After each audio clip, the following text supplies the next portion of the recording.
ನೀನಾಡಿದ ಮಾತು ಮರೆತೇ ಹೋಯಿತೆ ದೇವ.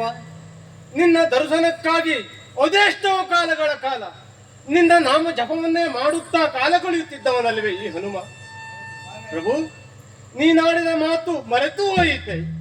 ನನ್ನೊಡೆಯಾದ ಶ್ರೀರಾಮ ಇಂದು ಬರುತ್ತಾನೆ, ನಾಳೆ ಬರುತ್ತಾನೆ, ಮಗನೇ ಹನುಮ ಎಂದು ನನ್ನನ್ನ ಬಿಗಿದಪ್ಪುತ್ತಾನೆ.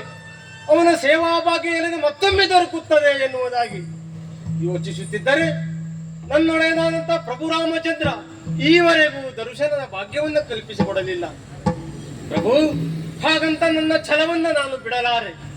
ಅನವರತವು ನಿನ್ನ ನಾಮಸ್ಮರಣೆಯನ್ನ ಮಾಡುತ್ತಾ ಇದೋ ಈ ತಡದಲ್ಲಿ ಕುಳಿತು ನಿನ್ನ ಧ್ಯಾನಾಸಕ್ತನಾಗ್ತೇನೆ.